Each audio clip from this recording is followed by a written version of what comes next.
Sejam bem-vindas e bem-vindas à 7ª edição da Festa Literária Internacional de Maringá, a FLIM. Essa festa, que teve a sua primeira edição em 2014, é uma realização da Prefeitura de Maringá por meio de sua Secretaria de Cultura, construída e pensada a partir de uma comissão organizadora formada por membros da sociedade civil organizada. A FLIM, que tem por objetivo movimentar as áreas que envolvam o livro, a leitura, a literatura e as bibliotecas, é um espaço amplo e democrático, onde conceitos e ideias apresentadas têm o propósito de criar, dinamizar e ampliar as ações que possibilitem o tão almejado aumento de leitores no nosso país e, por que não dizer, no mundo, já que se trata de uma festa internacional. Neste ano de 2020, a FLIM tem por tema Desafiando Limites, inspirado no momento vivido pela sociedade mundial em consequência da pandemia da Covid-19. As mesas redondas, bate-papos, oficinas literárias, contações de histórias, espetáculos musicais e teatrais serão totalmente online. O convidado dessa noite é o português Afonso Cruz, na mesa intitulada Liquidação e Liquidificação de Poetas. Escritor, ilustrador, cineasta e músico da banda de blues The Soaked Lamb, Cruz nasceu em Figueira da Foz em 1981. Com pouco mais de 3 dezenas de livros publicados que colecionam prêmios ao redor do mundo, ele é hoje um dos principais escritores portugueses de sua geração. Sua obra é marcada por um conjunto de temáticas abrangentes que vão de memória e identidade aos sofrimentos humanos. Entre seus livros publicados no Brasil, o leitor poderá se aventurar com publicações mais recentes, como Flores, de 2015, e Vamos Comprar um Poeta, de 2016.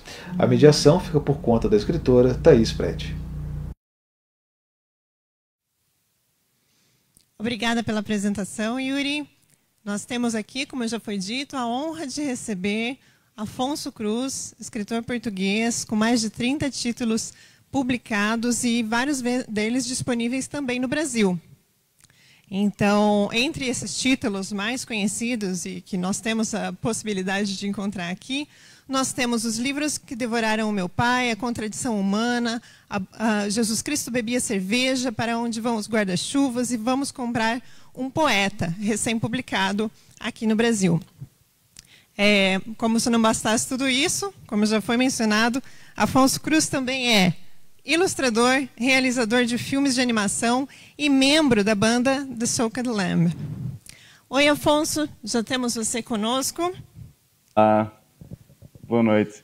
Boa noite, pelo menos aqui em Portugal. Não sei se no Brasil já é de noite, mas aqui é. Aqui são 10 horas. Boa noite. Aqui já estamos 7 horas da noite, então já está escuro também. Já é boa noite para a gente também. Sim. Para preparar essas perguntas, as perguntas dessa mesa, desse nosso bate-papo, eu andei assistindo e lendo algumas entrevistas suas e eu queria confirmar uma informação que eu acho que é essencial para o destino da literatura universal e dessa conversa. Afonso Cruz, você produz cerveja artesanal, é isso mesmo? Sim. Faço cerveja só para mim, não comercialmente, há mais de 20 anos. É um hobby e é um prazer também. Gosto muito de fazer cerveja e começou até, na realidade, pela leitura.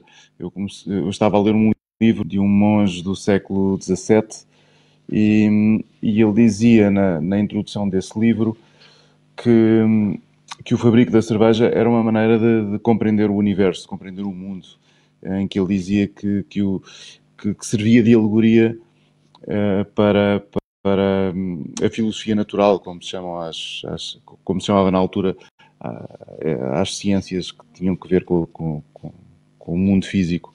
E eu fiquei muito curioso e comecei a fazer cerveja um pouco para perceber o que esse monge me queria dizer com essa frase. E claro, desde então não tenho parado. Que ótimo. Eu fiquei um pouco triste porque você falou que só faz para consumo próprio. Eu falei assim, nossa, será que não exporta para o Brasil, para gente aqui? Que pena. Na verdade, assim, eu gostaria de saber um pouco sobre essa coisa alquímica até, né, do preparo da cerveja. Se você relaciona isso de alguma forma com o restante das das artes com as quais você se envolve. Porque assim, você escreve, você desenha, você tem uma relação com a música e me parece que essa abordagem do Fabrico da Cerveja também pode ter um viés um pouco artístico, talvez. Você compreende isso dessa forma? Como você entende isso? Você aproxima esses fazeres? Sim, de alguma maneira, tudo o que implica alguma criação, e a cerveja tem essa componente muito presente, porque a cerveja é como uma receita. E ao contrário, por exemplo, do vinho, compara sempre muito a cerveja ao vinho, e são duas bebidas fermentadas, mas muito diferentes. A cerveja, a principal diferença é que a cerveja é cozinhada, ou seja, ela é fervida, o que significa que eu posso, numa receita de cerveja, incluir tudo aquilo que existe na minha despensa e que uso na culinária ou na confecção de um prato qualquer do dia a dia. E isto quer dizer o seguinte: eu posso na cerveja fazer uma receita, ou imaginar uma receita com entrecosto, com chocolate, com o que eu quiser.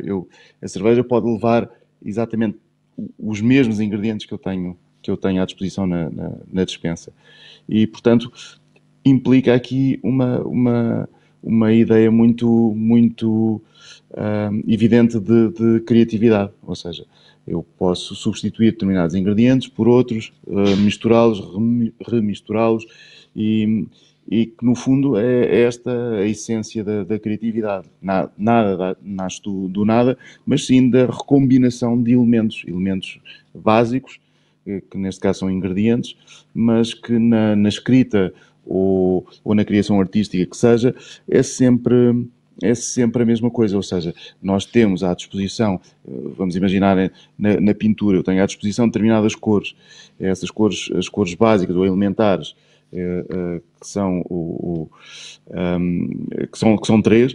Depois acrescento-te, para facilitar, o branco e o negro, mas com essas três cores, basicamente eu consigo criar todos os tons possíveis, ou seja, infinitos tons.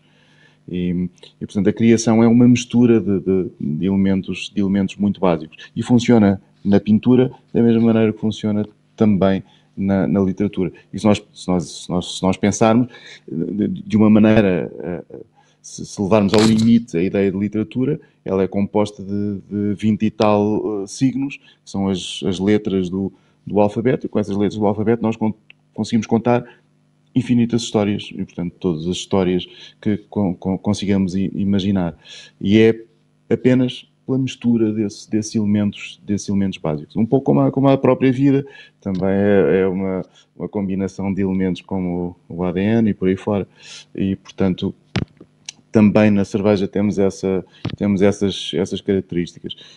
Enfim, há um grau de liberdade muito grande, por isso é que refiro a cerveja, e a comparo depois ao vinho, que tem um grau de liberdade menor, uma vez que é feito de uvas, e tem de ser feito de uvas, porque senão deixa de ser vinho para passar a ser outra coisa qualquer. E, portanto, nesse sentido, a cerveja tem um grau de liberdade muito grande. Ótimo, muito interessante isso. E continuando ainda nessa sequência das várias linguagens com as quais você trabalha, eu queria saber como elas se entrelaçam. Então, como o fato de você ilustrar, o fato de você ter esse envolvimento com a música, fotografia também, que nas redes sociais dá para perceber que você tem um apreço muito grande pela fotografia também. E como essas linguagens se conectam no sentido de a fotografia, ou a sua relação com a fotografia influenciar a escrita, ou a escrita influenciar a música? Como isso se dá para você? Isso acontece? Esse entrelaçamento entre as linguagens? Sim, acontece e é expectável que assim seja, e é até ideal, porque na realidade as artes e as expressões artísticas de uma maneira geral, elas têm os seus limites e têm as suas virtudes ou as suas valências. Podem ser aplicadas com mais eficiência em determinado sentido, ou são ineficazes para comunicar outras coisas. Por exemplo, a música é uma arte muito ligada ao corpo, muito conectada com o corpo, e é provavelmente a única arte que existe que nos faz mexer, que faz mexer o corpo. Eu não consigo fazer isso com uma pintura, não consigo fazer isso com um poema, por mais belo, por mais emotivo que seja o poema. Então, a música, mesmo sendo má, não é preciso ser boa, ela consegue fazer-nos bater o pé, consegue fazer-nos baloiçar as ancas e por aí fora. Então, tem determinadas características que são únicas, que lhe pertencem ao seu meio. E as outras artes a mesma coisa. Há uma frase muito conhecida que se usa muito e com pertinência, que é uma imagem vale por 1000 palavras. E este provérbio, esta expressão, no entanto, e apesar de ser verdade em relação a determinadas coisas, por exemplo, se eu quiser descrever a textura do chão, é muito difícil fazê-lo com palavras. Descrever, de facto, onde é que determinado veio da matéria acontece em determinado ponto. Quer dizer, é extremamente complexo fazê-lo com palavras. E é muito imediato com a fotografia, por exemplo, ou com uma imagem que seja, com um desenho também.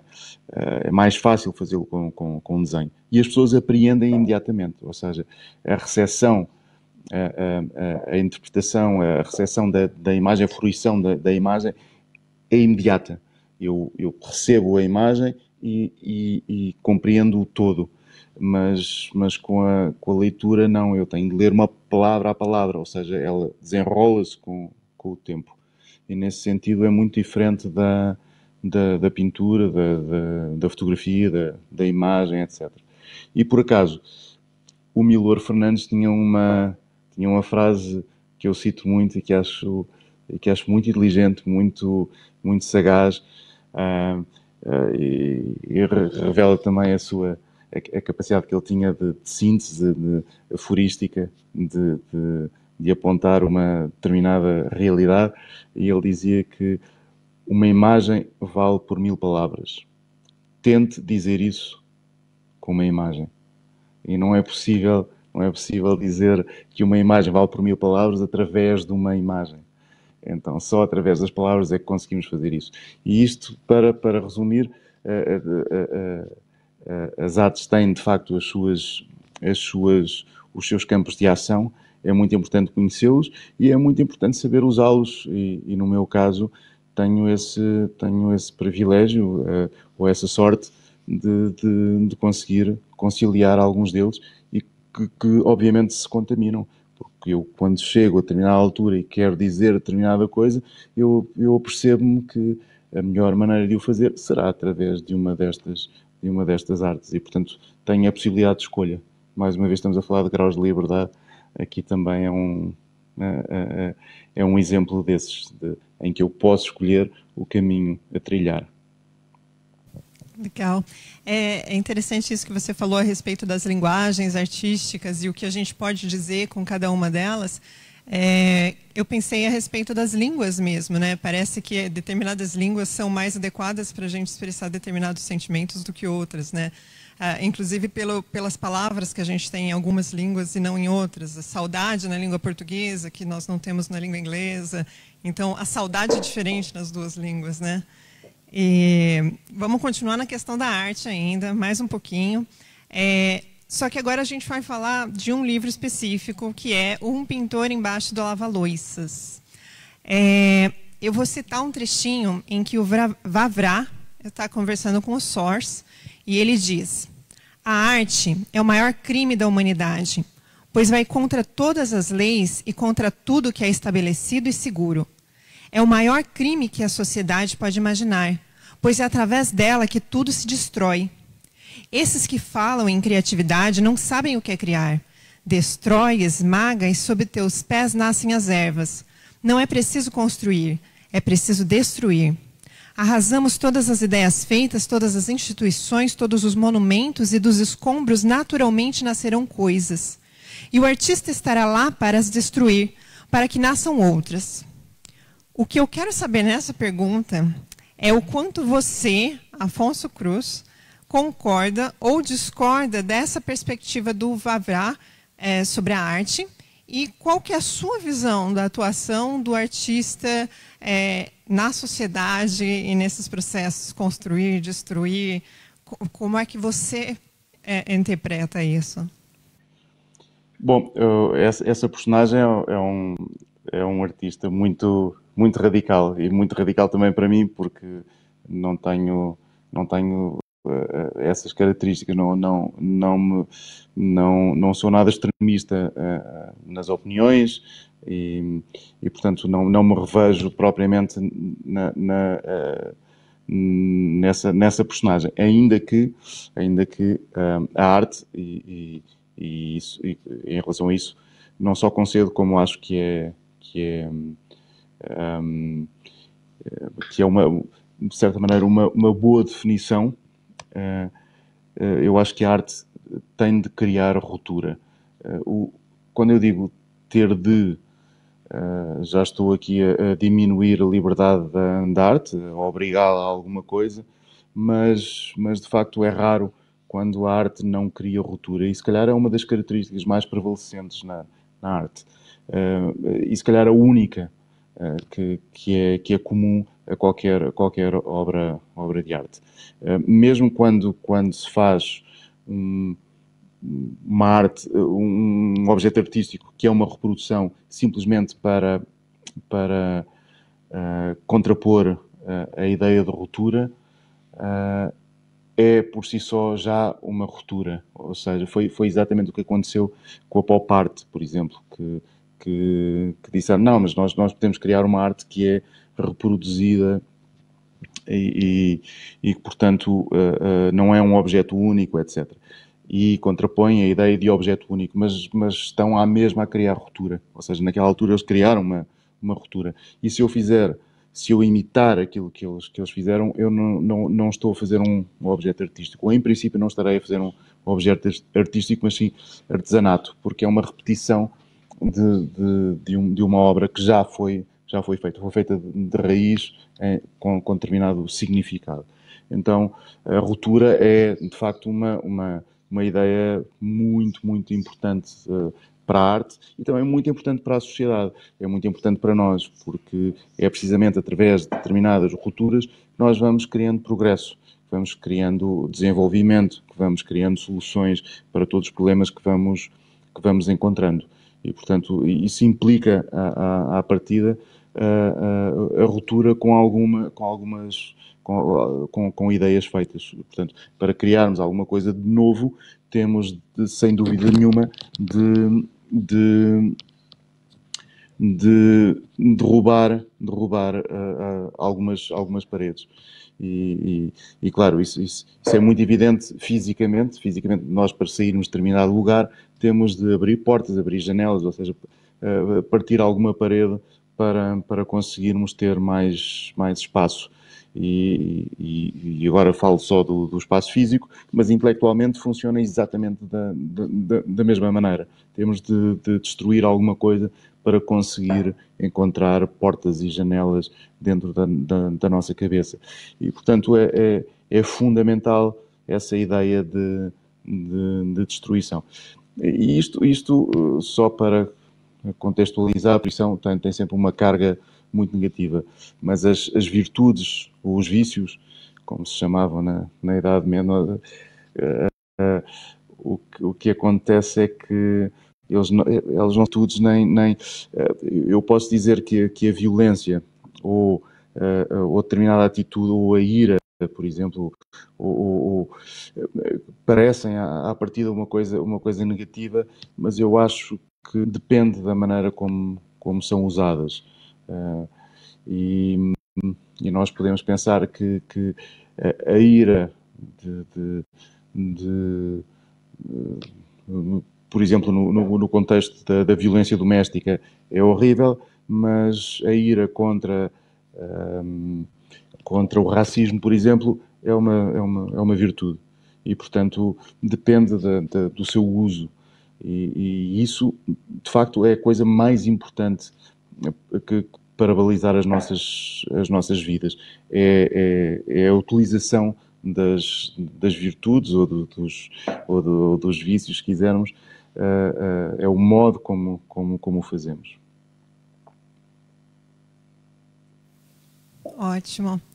É bem interessante refletir nesses processos de criação e destruição, ou especialmente essa questão da cultura que você trouxe, de como se constrói essa cultura, né, por meio da arte. Eu vou mudar um pouquinho de assunto e vou adentrar na questão das temáticas da sua obra, né? A morte, ela me parece ser uma temática que perpassa diversos dos seus trabalhos e de formas variadas, né?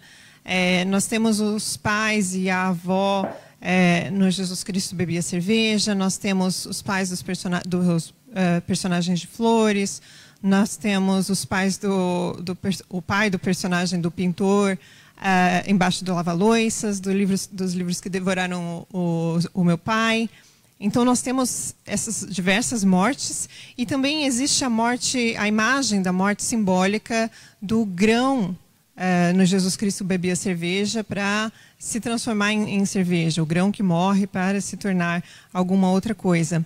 E é claro que o fato de ser um tema muito humano faz com que a morte seja recorrente na literatura de uma forma geral. Mas eu gostaria de saber de você se a morte poderia ser considerado como uma espécie de uma obsessão literária sua, ou não? Como é que funciona? Sim, na medida em que a vida só é valorizada em relação à morte, ou tendo por relação a morte. Há um conto do Borges que sempre que falo disto eu cito, em que há um país de imortais em que chega um visitante e cai num buraco. E portanto, os cidadãos desse país não o salvam. E não o salvam porquê? Porque são imortais. Ou seja, tanto faz salvar hoje, como salvar amanhã, como salvar daqui a 1000 anos, como salvar daqui a 1 milhão de anos, ou daqui a bilhões ou trilhões, ou que seja, de anos. Portanto, não há pressão nenhuma para fazê-lo, precisamente porque não há uma morte iminente ou expectável. E nós fazemos boas coisas e más coisas também, precisamente porque temos alguma pressão da morte. Sabemos que somos efêmeros e, portanto, temos limite para atuar e, portanto, temos de o fazer dentro desse limite. Se não fizermos, obviamente,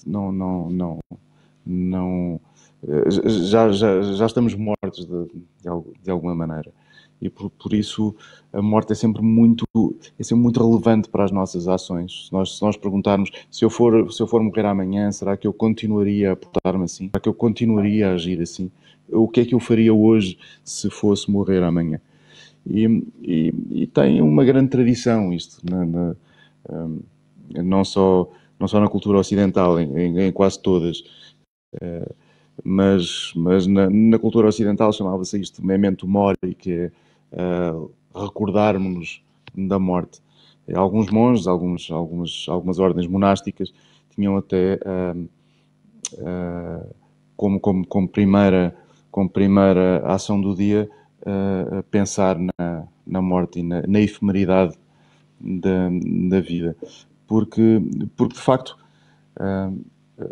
mostra-nos, ou a morte tem a faculdade de nos mostrar o que é importante para viver, o que é importante para a nossa vida.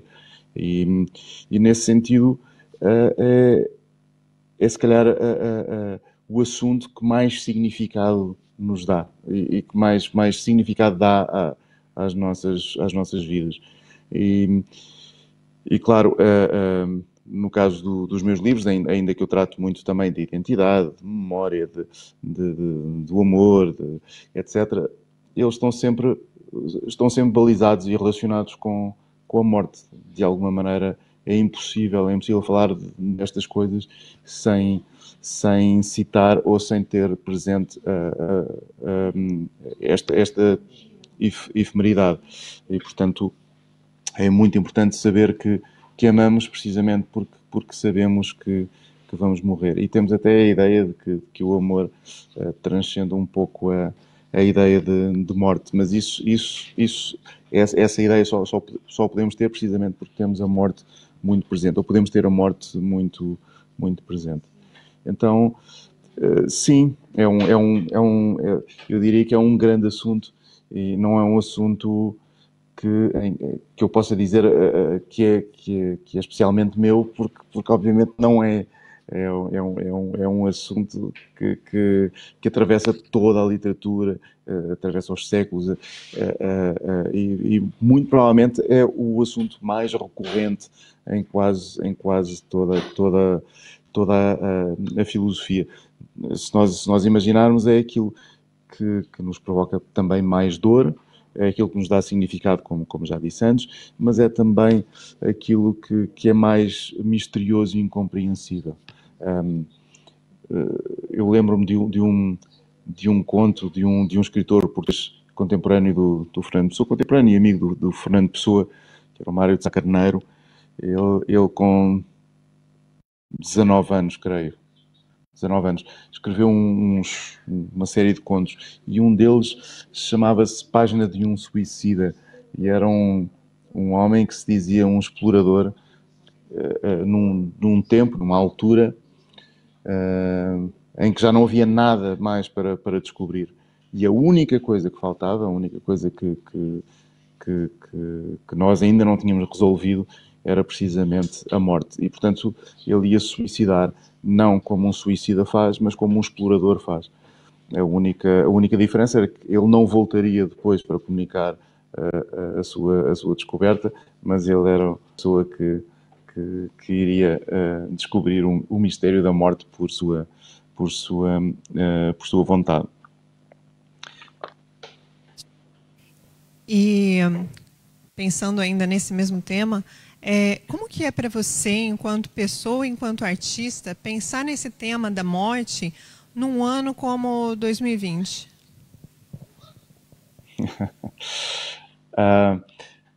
Enfim, o ano 2020 tem-se revelado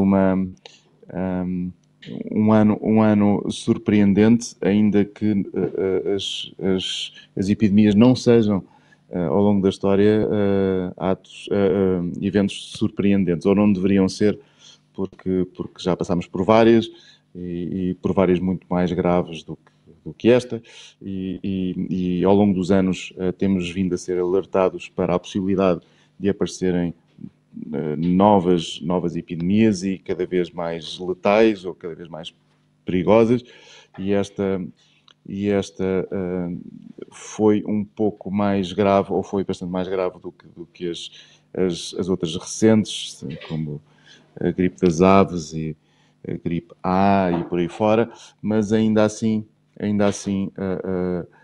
alterou os nossos hábitos, alterou muita coisa no nosso comportamento. Não creio que altere, ou seja, não creio que altere de uma maneira radical. Acho que se voltarmos à normalidade em 2021, expectavelmente sim, uma vez que já há uma série de vacinas e portanto, podemos esperar que o funcionamento da sociedade retorne à normalidade, mas não me parece que o trauma tenha sido suficientemente grande para que haja uma mudança de comportamentos muito, muito radical. E portanto, parece-me que voltaremos, até porque as experiências, por exemplo, como a gripe espanhola, que é mais recente, o que aconteceu é que os comportamentos não mudaram assim tanto. E lembro-me até por exemplo, de uma epidemia, de uma epidemia em Londres. Já não me lembro quem é o autor que fala disto, e ele estava, na altura da epidemia, estava escandalizado porque as pessoas usavam perucas, e as perucas eram feitas de cabelos, e a maior parte eram feitas de cabelos de mortos, e o que acontecia é que naquela altura havia um problema muito grave, que era começaram a fazer perucas, ou não podiam fazer perucas com o cabelo das pessoas com peste. E ele dizia: o que é que vai acontecer à moda? A moda vai toda mudar. E não mudou por causa disso. De facto, não foi esse o problema. E estamos a falar de uma epidemia muito mais grave do que esta. E, portanto, creio que os efeitos a longo prazo não serão tão acentuados como podemos imaginar agora. Temos aqui esta falta de tangibilidade, não nos tocamos, cumprimentamos com os cotovelos, com os punhos ou com a sola dos sapatos, mas em breve, creio, voltaremos aos abraços e aos beijos, como é típico em especial do sul da Europa, dos latinos, etc. Ótimo. É muito boa essa visão otimista e esperançosa. Eu fiquei bem satisfeita aqui. Aliás, tentando levantar agora um pouco a energia, né? Depois de falar de morte tanto tempo, eu tenho aqui uns comentários de leitor, de pessoal que está assistindo pela internet, né? Tem um comentário aqui da Elisa Cazorla. Eu queria já mencionar que ela é de um dos clubes de leitura aqui da cidade e ela é a maior divulgadora da sua obra na cidade de Maringá, Elisa. Obrigado, Elisa. E ela diz assim que o livro preferido dela, seu livro preferido dela é Nem Todas as Baleias Voam. E ela diz: Afonso, espero que você publique mais livros no Brasil. Existe essa expectativa? Como é que estamos de ter mais livros seus aqui? Enfim, sim. Eu espero que sim, até porque, incompreensivelmente, eu tenho mais livros, por exemplo, na Colômbia, em que é preciso traduzir, do que no Brasil, onde não é preciso traduzir, por motivos óbvios. E por isso, o que aconteceu foi que eu comecei a publicar no Brasil em editoras diferentes, e isso cria um certo problema, tanto para os autores como para as editoras, e portanto não foi uma boa opção. Agora estou a tentar ter aqui um plano mais eficaz em relação a isso. Então, saiu Vamos Comprar um Poeta pela Dublinense, e a Dublinense, a editora Dublinense, que tem livros de ótima qualidade, lindíssimos, com um design maravilhoso, irá publicar pelo menos mais 2 que estão na calha, e um deles, creio, irá ao encontro dos desejos desta nossa leitora aqui. E estava para sair um livro ainda este ano, na Companhia das Letras, mas por causa da pandemia a edição acabou por ser adiada, e portanto, em princípio, sairá para o próximo ano. E, portanto, é expectável que no próximo ano tenhamos pelo menos mais 3 livros no Brasil. Eu tenho mais 3 livros no Brasil. Ótimo. Eu acho que a Elisa vai precisar, assim, de mais ou menos um mês para ler os 3. Ou menos, acho que até menos do que isso. Na verdade, um deles, pelo menos, já leu. É bem possível. Ela já leu vários que estão publicados somente em Portugal. Tem uma outra pergunta aqui do Vitor Simeão. Ele diz: Afonso Cruz, quem dá o título dos seus livros? O editor ou você mesmo que pensa após beber cerveja com Jesus Cristo? Não, os títulos sou eu que dou sempre. Ahm, por vezes, claro que há livros que têm um título à partida e que nós sentimos que não poderia ser outro, há, e há outros em que há alguma hesitação. E a única coisa que poderá acontecer é eu ter uma lista de, de- de nomes ou títulos possíveis para determinado livro e, e colocar à consideração, não para que escolham, mas para que opinem. E depois de opinarem, eu faço ou tomo a decisão final, mas a escolha do título é tão importante e tão fundamental para um autor como o conteúdo dos próprios livros e, portanto, deve ser sempre feito com a anuência do autor. Ótimo. Então, vou seguir nessa linha do Jesus Cristo Bebia Cerveja, e eu queria comentar uma impressão minha como leitora e depois passar direto para a pergunta. Tem um aspecto de Jesus Cristo Bebia Cerveja que me remeteu ao filme Goodbye Lenin, nessa criação de uma ficção, toda uma ficção, né, toda uma estrutura ficcional para o conforto de uma outra pessoa. No filme, nós temos o filho criando uma ficção para a mãe que volta de um coma e ainda não sabe sobre o fim do regime, né? E no livro nós temos a neta e o professor criando uma ficção para a avó, que está próxima da morte e teria como último desejo conhecer Jerusalém. Eu queria saber de você, Afonso, se você prefere uma realidade dolorosa ou uma ficção confortável? Ah, nós e quase eu quando digo nós, creio que falo pela maioria das pessoas. Normalmente nós rejeitamos aquilo que não é ilusório, ou seja, aquilo que é artificial, nós achamos que não é valioso ou que não. E, mas é curioso porque se nós olharmos para o mundo à nossa volta, tudo o que nós temos é artificial. As roupas, os livros, os óculos, os computadores, etc., os carros, tudo o que nós temos é, de certa maneira, uma espécie de ilusão, ou seja, uma ficção tornada física. Eu não vou dizer real, porque se calhar a realidade tem outras características. Mas enfim, é uma ficção tornada física. E, portanto, era uma ilusão, a determinada altura, que foi tornada, ou seja, uma ficção.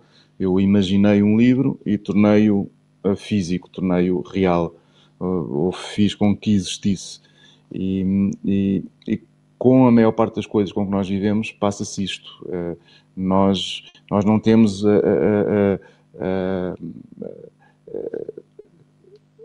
as coisas que temos à nossa volta não existem na natureza. Ou seja, este mundo em que vivemos é artificial.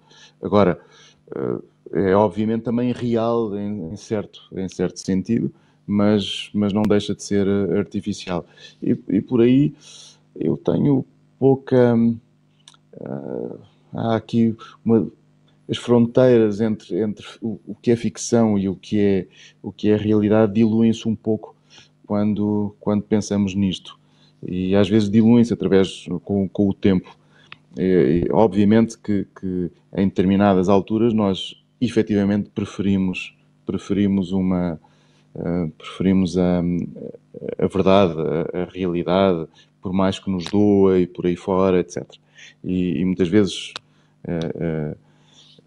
é essa a nossa opção. Aliás, é a premissa, esta é uma das premissas do Matrix, do filme, em que temos de tomar a pílula azul ou vermelha, creio que é assim, as cores já não me lembro, mas temos de tomar uma das pílulas. E as pessoas, de uma maneira geral, tendem a optar pela dolorosa realidade em vez da prazenteira ilusão. Ainda que não seja sempre verdade, até porque nós passamos muito tempo com a ficção, passamos muito tempo com entretenimento que é ficcionado e que é ficcional, como, por exemplo, as séries, como, por exemplo, os livros, como a televisão, os jogos de consolas, de computadores, etc. E, portanto, não é verdade que escolhamos sempre a realidade. Ainda que naqueles momentos que achamos realmente importante, optemos mais pela ideia de verdade do que pela ideia de ficção. Ainda que a ficção tenha um papel fundamental nas nossas vidas, salva-nos literalmente. Eu estou sempre a dizer isto. A humanidade não teria sobrevivido aos tigres dentro de Sabre se não tivessem imaginado maneiras de o fazer, de se prevenirem contra os ataques de predadores.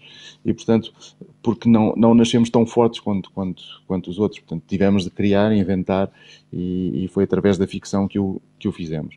E, portanto, a ficção acaba sempre por ter um papel muito, muito, muito importante nas nossas vidas e mesmo salvífico. Salva-nos, literalmente, de inúmeras situações.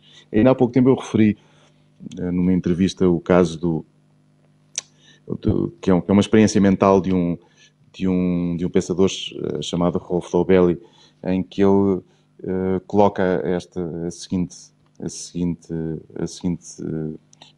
experiência mental. Imaginemos o capitão A e o capitão B, que são ambos capitães de transatlânticos, de barcos, e há um deles que sai a determinada altura e vai contra na sua viagem vai contra um iceberg e tem um comportamento heróico, exemplar, salva as pessoas que consegue salvar. Ele é o último a sair do navio, e quando o navio está prestes a afundar-se de vez, ele salta para o último barco, para o último lugar disponível nos barcos. E depois temos a hipótese do capitão B, que é um homem que nunca foi contra nenhum iceberg. Agora, se nós levarmos isto a um produtor qualquer de Hollywood, que filme é que ele vai fazer? Ele vai fazer o do capitão A, porque o capitão B não tem interesse nenhum, foi o homem que nunca foi contra os icebergs. E isto também para mostrar que a ficção é muito invisível nas nossas vidas, mas também muito importante. É que o capitão B era muito melhor do que o capitão A. O capitão A foi o incompetente que foi contra o iceberg, na realidade. Depois foi um herói, mas foi um incompetente que foi contra o iceberg. O outro nunca foi. O outro foi um comandante, um capitão exemplar. E foi exemplar porquê? Foi exemplar porque sempre previu a hipótese de bater um iceberg e desviou-se a tempo, simplesmente por isso. E prever é uma faculdade ficcional. Ou seja, nós imaginamos, e se estiver um iceberg a 100 metros, ou a 200 metros, ou a 1000 metros, ou o que seja. E então ele consegue desviar-se precisamente porque imaginou essa possibilidade, porque ficcionou essa possibilidade. Então, quando nos perguntam qual será a melhor hipótese, se uma ilusão, se a verdade, evidentemente que é uma resposta, existe também uma resposta tão complexa quanto a pergunta. Ótimo. E essa sua resposta, na verdade, foi especialmente assim, essa questão do iceberg, essa imagem, né? É uma aula assim, de pensar as temáticas, o que é temática até literária e o que não é, né? É mais ou menos seguindo assim, tem uma pergunta sobre como você constrói sua ficção. Um dos maiores poetas brasileiros, Carlos Drummond de Andrade, ele termina um de seus poemas da seguinte forma: eu preparo uma canção que faça acordar os homens e adormecer as crianças. Você é esse autor com obras para vários públicos, mas que ao mesmo tempo parece misturar os públicos em todas as suas obras, trazendo temas que a gente chamaria de temas adultos em livros infantis e, ao mesmo tempo, uma linguagem que é muito poética, muito lúdica nos livros adultos. E, pensando nisso, eu queria saber de você, ao escrever, você também busca acordar os homens e adormecer as crianças? São uns versos lindíssimos esses dois, mas bom, não sei, não quero ter essa pretensão, não consigo colocar-me assim num lugar tão importante que resulte em acordar os homens e fazer adormecer as crianças com o mesmo discurso. Mas o que eu muitas vezes e na verdade perguntam-me, é uma pergunta mais ou menos recorrente, se eu penso nas crianças, ou se penso nos livros dirigidos às crianças, e a minha resposta é sempre a mesma. Eu não penso no público nesse sentido. Eu penso na ideia do livro.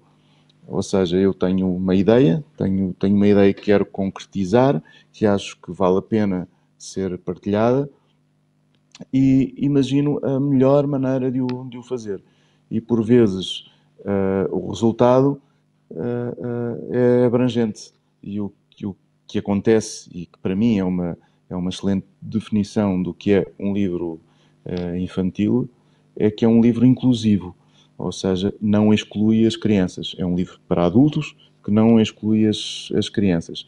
O que acontece nos livros que são só para adultos é que são ou tão complexos ou tão difíceis, em determinado sentido, que, de certa maneira, acabam por excluir as crianças. Portanto, são menos inclusivos. Mas é só isso.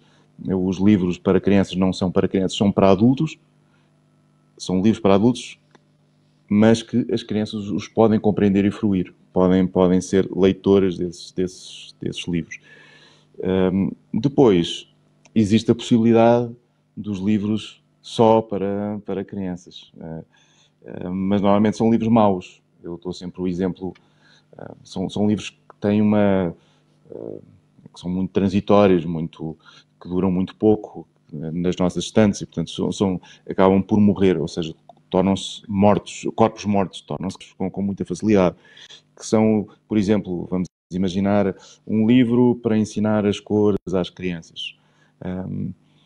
E esses livros muitas vezes são páginas duplas em que se fala da cor laranja. Então tem objetos laranjas para mostrar às crianças o que é o laranja. Depois mudamos a página, depois tem objetos verdes. E o que é que acontece com um livro destes? É que tem pouco interesse, ou tem zero interesse, aliás, para um adulto. Os adultos já sabem as cores, em princípio. E as crianças, passado aquele período em que aprendem as cores, o livro deixa também de ser interessante para eles. E, portanto, o seu período, a sua durabilidade é muito curta, é muito estreita, e o interesse que tem é também muito duvidoso. Eu não preciso de um livro, propriamente, eu preciso de livros para muitas coisas, mas não preciso de um livro para ensinar as cores. Eu posso reunir aqueles objetos laranjas, objetos verdes, objetos vermelhos, objetos roxos, objetos castanhos, e explicar a uma criança sem necessidade nenhuma de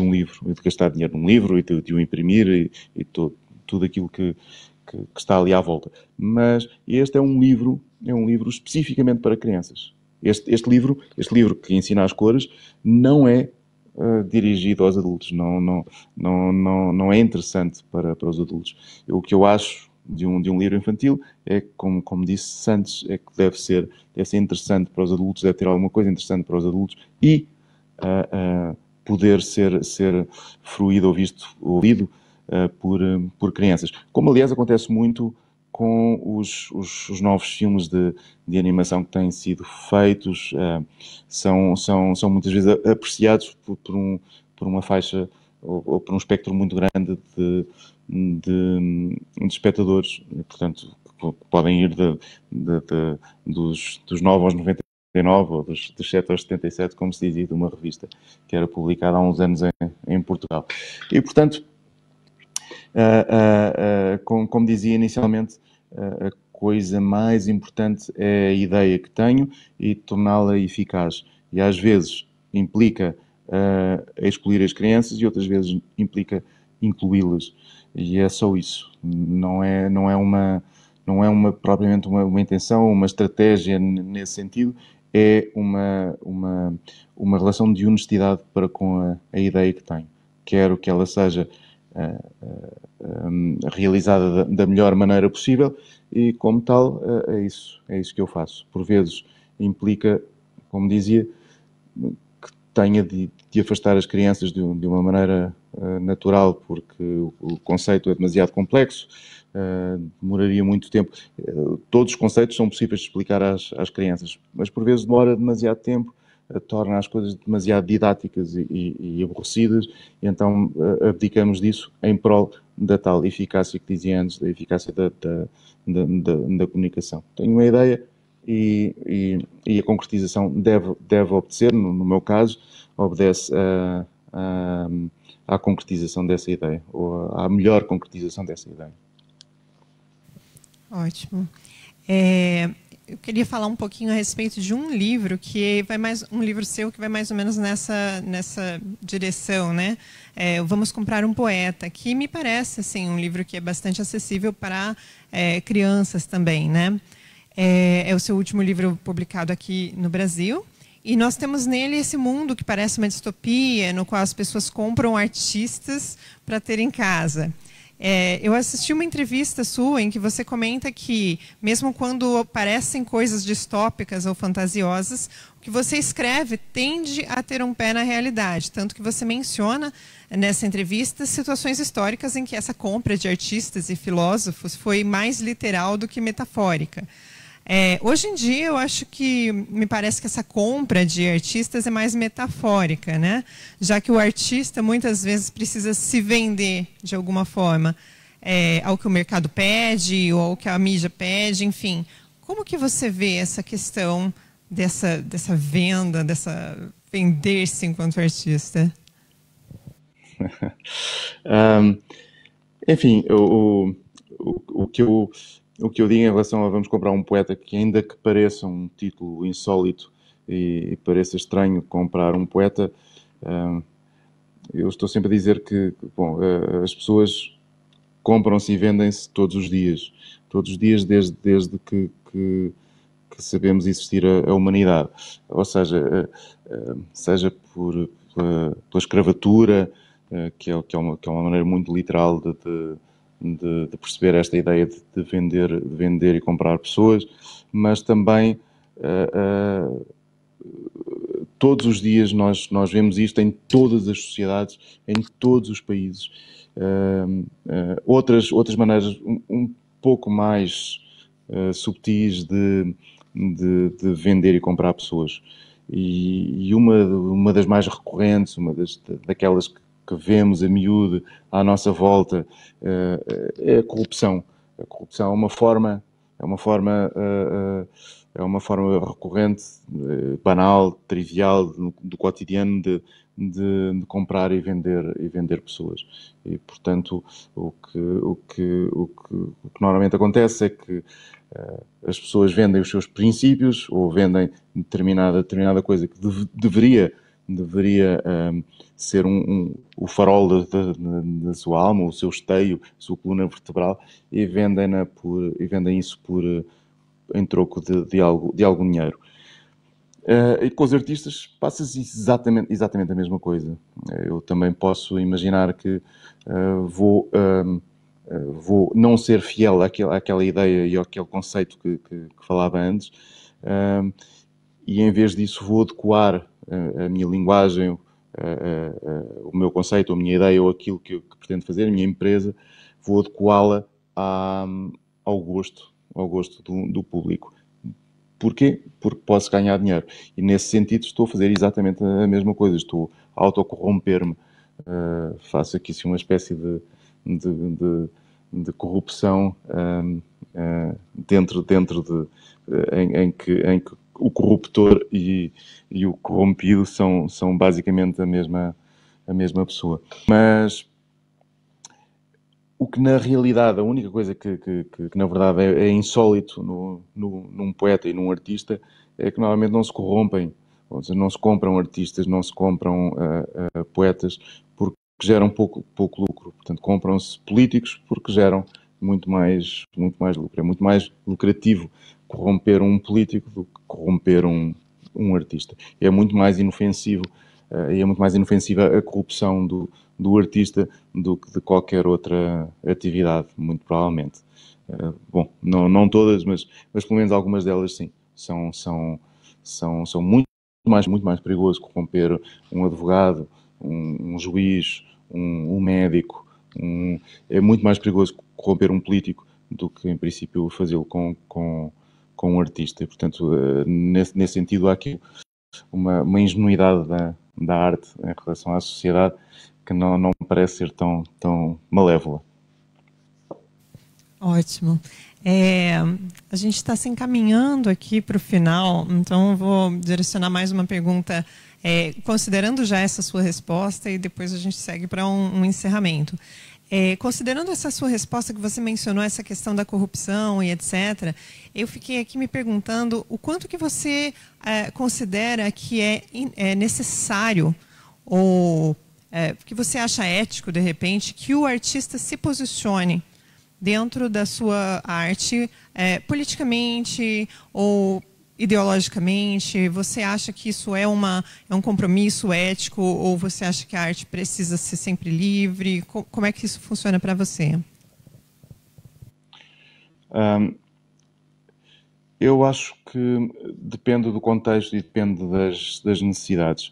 Eu há uns anos estive num encontro de literatura europeia na Hungria, em Budapeste, e foi um encontro que não era aberto ao público e que reuniu cerca de 30 escritores de várias nacionalidades, tanto do leste da Europa quanto da Europa Ocidental.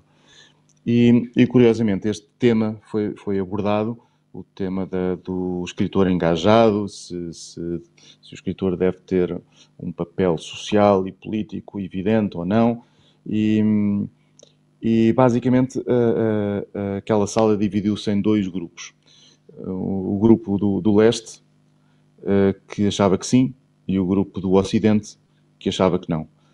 E resulta que estas opiniões e esta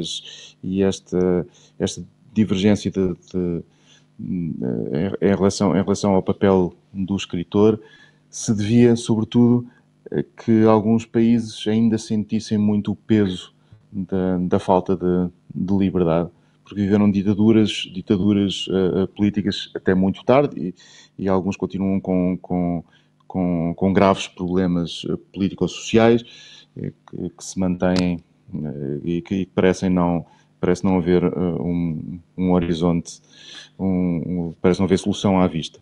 E no Ocidente, a liberdade é um pouco um dado garantido e tem-se a liberdade enfim, como algo presente e obviamente essencial, mas algo que já está presente. Então, a maior parte achava que não deveria ter um papel, portanto a arte não deve ter um papel, os outros achavam que sim. O que eu sinto é que depende do contexto, depende do autor. A arte, de facto, é um espaço de liberdade e como tal, quando dizemos que deve ou tem de ser de determinada maneira, já estamos a reduzir a sua liberdade. Então, acho que não deve ser por aí, não deve ser um dever. O artista não deve ter um papel, ainda que seja quase inevitável que o tenha, por vários motivos. Primeiro, porque tudo aquilo que ele escreve é social. Nós quando vamos, enquanto cidadãos, nem é preciso sermos, não é preciso sermos escritores ou termos outra profissão qualquer. Quando nós optamos por ir a um restaurante em vez de irmos a outro, estamos a fazer uma opção política que tem um cariz político. Nós escolhemos comida internacional ou escolhemos comida local, ou escolhemos comida amiga do ambiente, ou escolhemos o restaurante que é mais pró determinado tipo de ideias, o outro porque é frequentado por pessoas de outras classes ou de outras. Enfim, quase tudo o que nós fazemos na nossa vida, qualquer opção que tomemos, é uma opção engajada. E a escrita também não é uma exceção. Nós, quando escrevemos sobre determinados temas, sobre determinadas pessoas, sobre determinados problemas, sobre determinadas coisas, e isso também é um ato político. Mesmo quando optamos por não ser políticos, estamos a ser políticos porque estamos a dizer que esta é a minha forma de fazer política, é ignorar a política. E, portanto, é difícil não ser um escritor engajado. Isto por um lado. Por outro, o que eu acho em relação ao ser engajado com mais intencionalidade é que é um desperdício quando não o fazemos. Não somos obrigados a fazê-lo, mas acho que quando temos essa disponibilidade e essa ferramenta, e temos uma ferramenta melhor ou mais eficaz do que a maior parte das pessoas, a maior parte da população, ou seja, chegamos a mais gente, isso significa que temos essa capacidade. Isso será um desperdício, a meu ver, e isto é uma opinião, e agora estou só a falar de uma coisa muito pessoal, é, a meu ver, um desperdício não usar essa ferramenta, ou seja, não usar essa capacidade de poder mudar alguma coisa na sociedade e mudar intencionalmente e para melhor, ou aquilo que nós achamos ser o melhor e um caminho a percorrer. Então, o que eu acho é que não somos obrigados, claro que não e isso não faz parte das artes, mas se tivermos essa possibilidade, enfim, parece-me um desperdício não a usar. A arte é tanto um espaço de liberdade que, inclusive, inclui em si mesma a liberdade de se posicionar ou não se posicionar, né? Ok, então agora a gente já está aqui em cima do tempo. Eu gostaria só de pedir para você, para a gente encerrar, fechar de vez, eu queria que você indicasse para a gente um livro, um filme ou série que você acha que é excelente, que as pessoas precisam assistir, e uma música ou artista, só para fechar. Bom, muito recentemente fizeram um inquérito mais ou menos parecido. É sempre muito difícil escolher um livro, uma série. Enfim, estamos a deixar de fora coisas muitas outras que nos marcam muitíssimo e que é sempre uma pena fazê-lo. E qualquer coisa de quase maquiavélico, mas não de malévolo, em que estamos a rejeitar para escolher a rejeitar tudo. Então, eu acho que o livro da última vez escolhi um do Nikos Kazantzakis e agora eu escolheria a poesia toda do Manuel de Barros. Em relação à música, eu escolhi, na altura, quando perguntaram, escolhi a Valsinha do Chico Buarque e repito a escolha. Gosto muito dessa canção, é algo que sempre que eu ouço fico arrepiado, tem aquela dimensão temporal muito impressionante. Poderia dar mais 10, 20 ou 30 exemplos do Chico, porque acho que ele é um compositor e um letrista único. Não consigo imaginar nenhum que se aproxime, ainda que tenha outros que gosto muito, mas que estão, para mim, noutro nível, noutra liga, que não se compara.